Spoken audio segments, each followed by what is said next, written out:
So we are starting with chapter 10. We have just come through. Our lovebirds have just gone from absolutely nothing to absolutely everything. The other thing that I remembered is the scene where Lexi and Sebastian are talking about Nate, and Sebastian's going on about how, oh, well, I don't understand how his brain works, but he definitely loves you. Because you remember how he looked at you at the party? That's the indicator. I had forgotten that in the original version of this, I had also added in a line about, well, why do you think he scared you in the haunted house? I actually included that as a reason because I had so few reasons for Nate to actually be in love with her that I included, well, he scared you in a haunted house. I took that out, thankfully. I think that's pushing it. The other thing I did forget to mention is that Sebastian did also, when they sang that Smooth Criminal duet, he did also say, "You're my new duet partner." So we're starting with chapter 10. Nate and Lexi have just gotten together, and by that I mean they have kissed at the dance, and we are picking up right after that. We're picking up at the dance. She is talking about how every new relationship gets a honeymoon phase where everything's perfect and everybody's happy. She is saying this about 30 seconds after her relationship has begun. Oh, sorry, the honeymoon started after the dance. No, it didn't. It's about the second we appeared on the floor, hand in hand. So they go back to the dance, they dance all night, and they are now together and in love and happy. They haven't said I love you yet, but it's not going to be much longer. Nate says he's gonna drive her home. Sebastian catcalls them the whole way out to the car. Sebastian doesn't care this time. He's really happy about it, obviously, because there's no issue with the band. So Nate drives her home. They have a romance moment. He walks her to the door and they kiss each other on the doorstep. And guess who opens the door? He's not fine. Ryder is not fine. Ryder opens the door and he is not okay with this. Nate leaves. Ryder is immediately pissed off at Lexi and he says, "What the hell was that?" And she's kind of saying, "Okay, he gave me a ride." Ryder's, "No, I'm not blind. I saw you kissing." And he's mad because Nate broke Lexi's heart a few months ago. Ryder, stop. You know nothing about him. I love you. You don't need to protect me. I know what I'm doing. No, you don't, says Ryder. You're 16. You have no idea what it feels like to be in love. Okay, at least she does. Ryder basically says, "You have no idea what it feels like to be in love." And she says, "I didn't say I was in love with him. We're just trying something out." Yeah, okay. Ooh, and this line actually sort of, it's not the same as what Sebastian says, but Ryder basically just goes, "What's gonna happen when he inevitably breaks your heart and destroys you?" Damn. That's a bit aggressive, Ryder. He's not fine. Oh my god. It's okay. We'll go back to normal in the next chapter. She's not gonna let him do that. She's not gonna depend on him to be her sole source of happiness. Remember that when you're devastated in 3 months. Why are you being like this? I thought you'd be happy. Happy for me. He says, "Well, you thought wrong." But the next few days are still bliss, apparently. So she and Nate talk on the phone all weekend. By Monday, we could talk about little else than each other. Okay, it's not by Monday. We're already there. It's okay. Maya is still in her fresh relationship with Toby that they are still keeping covered up. Sebastian is excited that he can brag about Reagan with her. I don't think he hasn't come out to the rest of the group yet. That's later on. So everybody's just everybody's fine. Again, that's going to end. That's going to end right here, actually. The next line is actually nearly 2 weeks. Happy bubble began to burst. Okay, and here we go. It was a Friday. She's still mad at Ryder. She goes to school. Yes. Okay. This is now, she has this new morning ritual where she'll meet up with all of her friends and then she and Nate just kind of leave and go make out in a hallway. Kind of aggressively. Not aggressively, but probably not in a way that they need to be doing at school. But that is now how their mornings start. So they have gone to a hallway. They're kissing in the hallway. And they pivot. She gets a head rush. Uh-oh. I should have put that in. She says she didn't get a lot of sleep. Yeah, I'm fine. Don't worry. And then he talks about how a teacher's gonna find their hiding spot. She says, "It's not like we're doing anything against the rules." He says, "No, but how embarrassed are you gonna be when the beast finds us making out on the way to the bathroom?" She says, "Are you saying you want to stop?" He says, "No, definitely not. We just need to find a better hiding place." She says, "Okay, you want to go now?" He says, "Definitely not." So that's where we're at with them. They have gone from not speaking, scared in a haunted house, broke up with Sydney, 30 seconds later they kiss, and now they are making out in the back hallway. So then she goes to gym class, and gym class is where we kick it off. She's doing a circuit exercise, and the girl that she's partnering with is named Chloe. Friendly, but entirely too chatty. Do you know what, Lexi? Don't judge, okay? We picked a circuit, followed through the warm-up, while Chloe babbled away about some upcoming party and how her parents were thinking of grounding her if she stored any more of their alcohol. What is it with all of this drinking? All of these characters are drinking so much. These guys, they are 16. They start their workout with some techno dance music, and she's finding it a little difficult. But she's just really tired. Oh, her arms give out on her 5th push-up. It's okay. It's not just that. It's not just that her arms give out. Now oh yes, they go to do their burpees, the, jump up, down, push up, that stuff. She is on her 2nd one, and down she goes. Okay, so she wakes up, lying on the floor. Everyone's staring at her, and she says she didn't have breakfast today. So she's just making up lies. The gym teacher's really nice. She says, no, it's okay. I've seen this happen. You can go home. Lexi's not having it. Teacher says, Lexi, work with me, all right? Won't let her get up. So she's lying on the floor. Nurse finally comes in. How are you feeling? Lexi says, I'd be a lot better if you'd let me sit up. So they do. They take her down to the office. She goes to the nurse's office, and she just lies down. And the nurse says she needs to call her parents. And Lexi is not having that. Lexi's like, nope, my mom's at work. Don't bother her. I'm a rest, and then I'm going back to class. The nurse is like, no. If your mom can't be reached, we're finding your emergency contact. And so she says, okay, what about my brother? He goes to school. He can just drive me home. Says she's not allowed to excuse another student from class if you have another way of getting home. Lexi just don't call my mom. She won't be able to leave work. I don't have any other emergency contacts. I'll wait until lunch. My brother can take me home. Nurse is like, this is against about 20 school rules. She's like, I get it. I'll tell my mom what happened when we get home. If something seems wrong, I'll get her to take me to the hospital. The nurse finally says, sure, rest here till lunch. Brother can take you as long as he can get back before next period. I'll be in the next room. And so Lexi kind of falls asleep for a bit and wakes up to Nate beside her. Good boyfriend. Coming to check on her. Asks her what happened. She just says she fell in gym. A girl from her gym class knew that they're dating, so she came to tell him. And she says she's okay. Oh, and then he says, does this have anything to do with what happened this morning? Maybe you're coming down with the flu. She's like, yeah, definitely I am.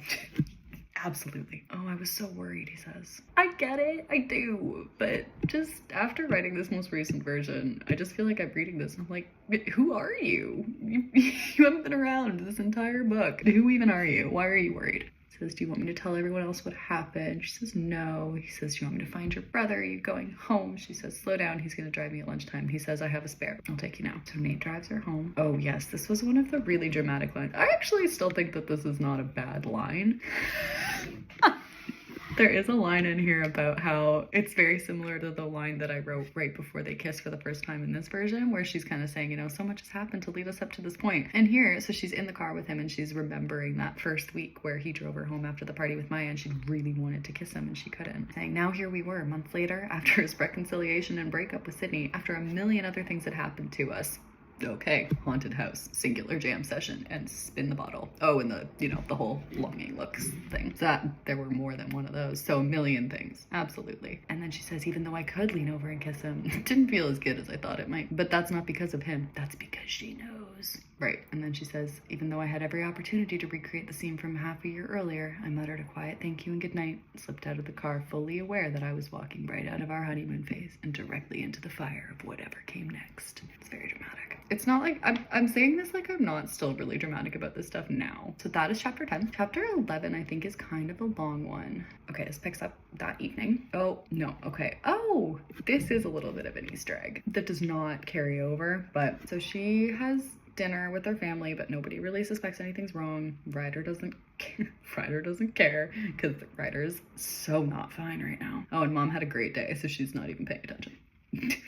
So Lexi obviously doesn't tell her. Goes to bed, lies down, a lot of pain in her spine. So she gets up and she goes to look at the mirror and she's covered in bruises because that is her leukemia symptom, the major leukemia symptom. And the line that I used to finish off this scene is actually the same line that I used in Titanium. So what she says is, yeah, she looks in the mirror, tears in her eyes, chest tightening, because there lining my back were the familiar bruises, the trademark of a dead person walking. That is how I ended part 2 of Titanium, and that is how I put that in here. But there's no bruises in this one, because lymphoma is not a bruises kind of thing. This is the same, sort of. Not exactly, but sort of. She goes to Ryder. And guess what happens? Because he's fine. She's not. She goes to see him. He's pissed off still because he's just still pissed off. And she goes in and starts crying. And immediately he's like, oh my God, what happened? Did Nate hurt you?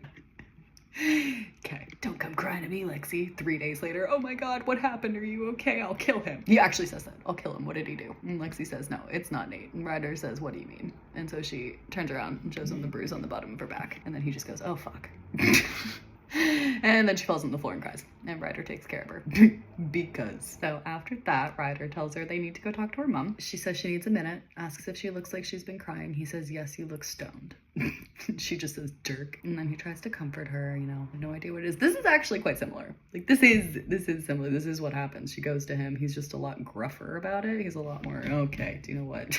Just lie down and shut up. He's freaked out. Oh, and then he apologizes about not trusting her with Nate. She's like, I don't really think that matters anymore. And I appreciate you looking out for me. Even though I'm not always the greatest at showing it, I do feel better knowing there's someone that's gonna keep an eye on me no matter what. Oh my God. And then he says, I love you. I don't think they say that at all in this book. I don't think there's ever a point where either of them say I love you. They do, obviously. So they go see Bum. Ryder tells her. We don't actually have that. It ends with him saying, you know, there's something we need to tell you. Now we skip ahead to the following Monday, which I believe is only 2 days. So she drags her carcass out of bed. That's a good word. I'm still also describing every time she goes anywhere or does anything, I am making sure to explicitly say what she's wearing. This has happened. I haven't actually mentioned it before, but while we're at it, let's just quickly review this. So on the first day of school, she wears black skinny jeans, a form-fitting purple shirt, and black ankle boots. On the second day of school, she wears a pair of black leggings, a light blue tank top, and a comfy red and black plaid button-up. I actually think that's an outfit I had. And then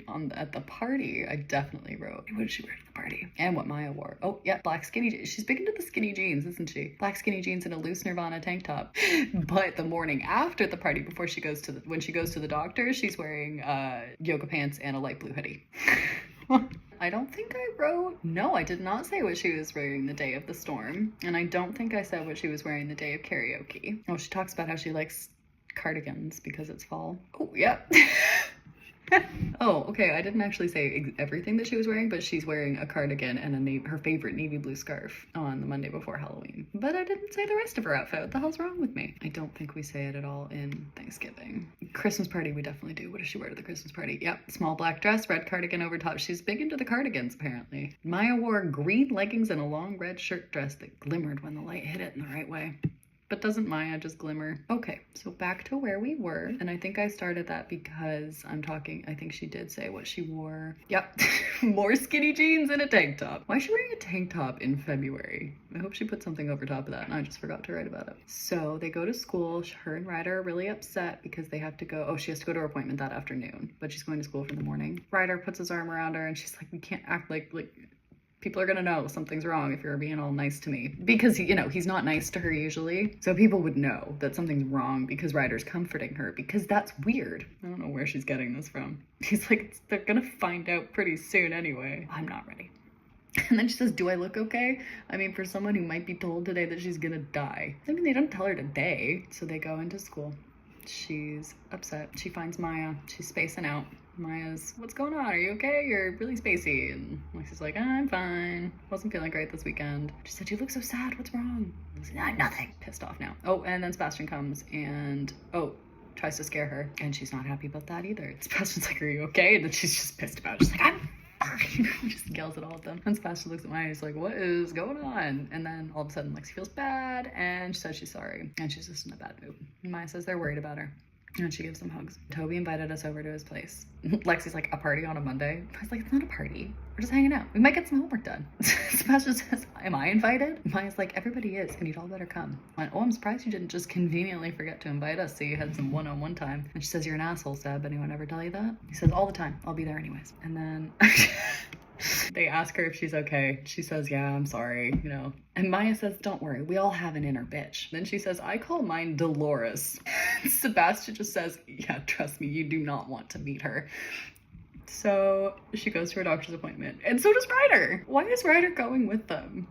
Just going to the doctor. Ryder doesn't need to be there, but Ryder's left school to go with her. Mom cries, but Lexi doesn't. Oh yeah, she does, a little bit. Oh, and here comes Dr. Nightingale. So we're gonna go get a bone marrow aspiration and put the lab results on Rush. But at this point, I had figured out that that was not something that happened in the middle of the night. So we are not having a 2:30 a.m. bone marrow aspiration in this one. Oh, but they're doing it right now, still. Again, does that happen?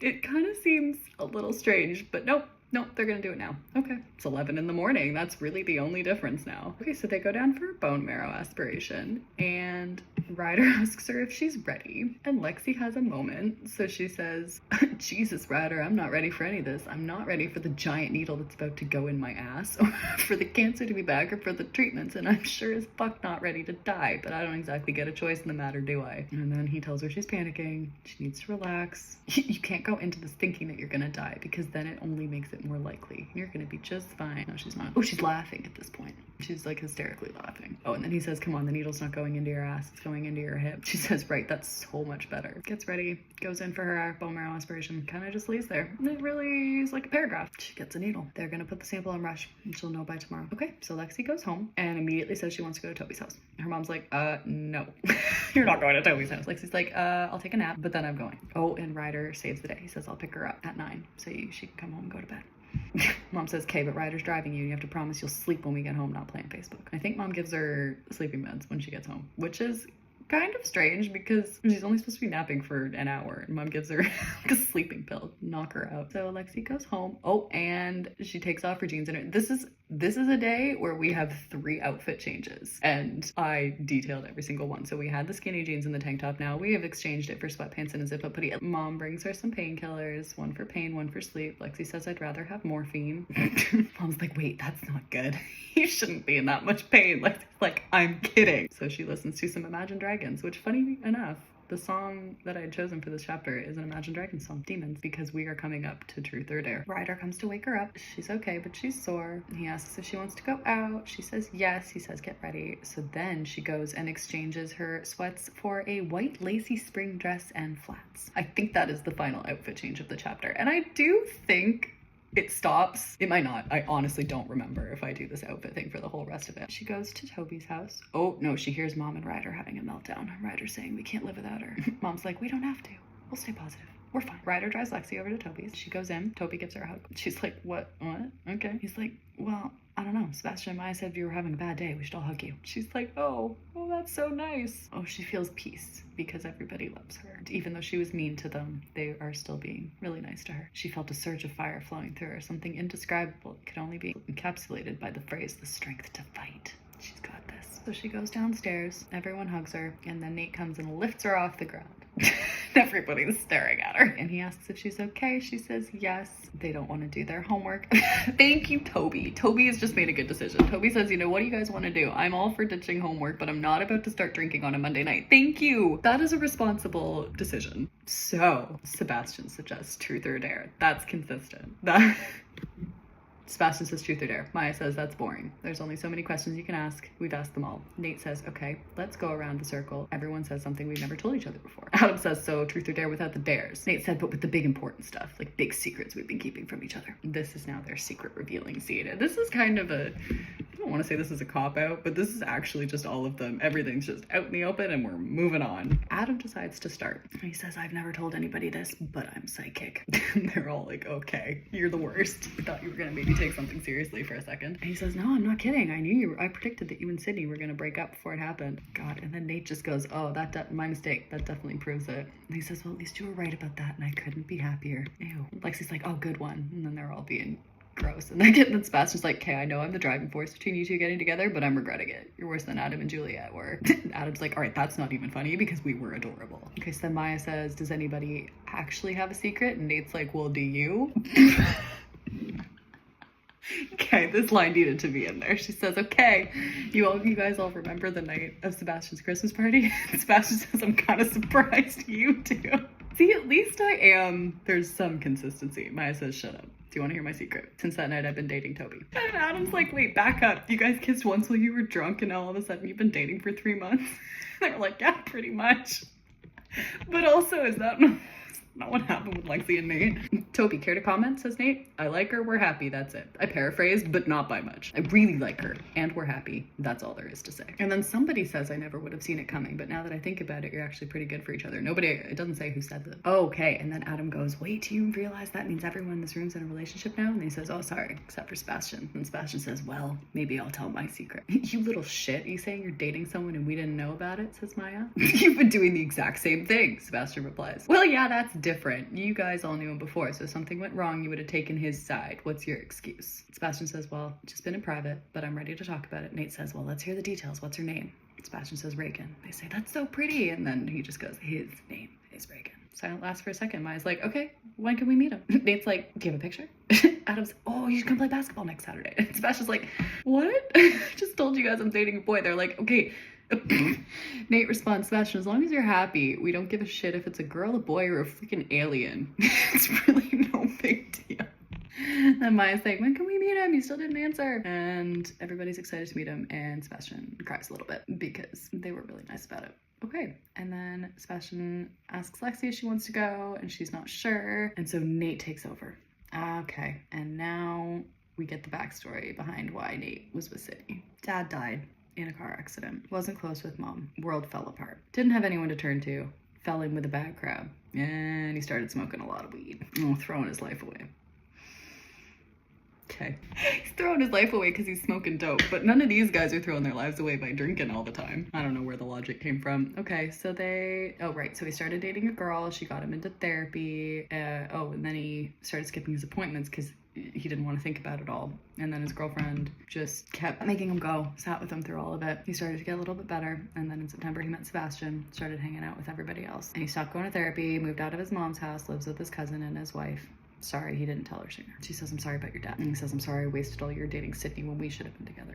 Lexi's like, what does that have to do with anything? Sydney's the girl that took care of him, got him into therapy. And she was great, but then something changed when he didn't need her anymore. She didn't know how to treat him like an equal instead of someone who needed to be fixed. Classic. Why'd you get back with her? Lexi asks. Well, I felt guilty. Okay, so that day in the storm shelter. The fucking storm shelter. What is this book? So he apologizes, and now it's Lexi's turn. Oh man, I was really pleased with the scene. I mean, it's not a bad scene. It's better than the one in Titanium where she tells her friends. She's like, yeah, well, I had cancer as a kid, and I just found out it came back, and they're like, why didn't you tell us about when you had it as a kid? She's like, well, I don't know, I didn't want you guys to judge me or think of me as, the dying girl, the girl with cancer. They're like, no, we never would have judged you. We would have loved you for anything. And I'm reading this. I'm like, she just told you that it's back. Like, why does nobody care about that part? It's just, oh no, it's okay. No judgment. I'm like, well, yeah, no shit, no judgment. Also, she's dying again. Sorry.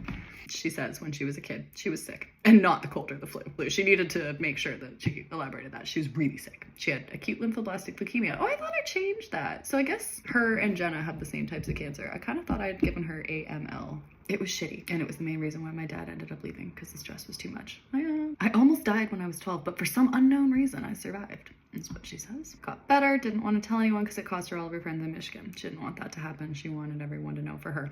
Oh, and then they do respond with that immediate, no, we never would have judged you. Why would they have judged her? How could you judge someone for having cancer? That is something that happened to her. You can't judge her for that. And then Maya's, oh, you're the sweetest person. It's impossible to not like you for who you are. Like, her friends didn't ditch her in Michigan because they were like, oh, you're weird. You have cancer. We're not into it. They were scared. It's not that they just didn't like her as a person all of a sudden because it's not a personality trait. So yeah, they're all saying, well, we still love you. Of course they still love her. She says that means a lot. And then here we go. This is it. This is the big moment because Toby suddenly speaks up and he says, wait a minute. Lexi's like, oh boy, here we go. Even though this is the other thing that I look back, I'm like, this doesn't make any sense because now she doesn't want to tell them. Toby drags it out of her here. I don't think she even says it, but the whole purpose of this was she was going into it with the intention of telling them, and then all of a sudden she just doesn't. Toby says, wait a minute. And he says, why are you telling us this now? She doesn't tell them. She just says, well, everyone's telling secrets about their lives.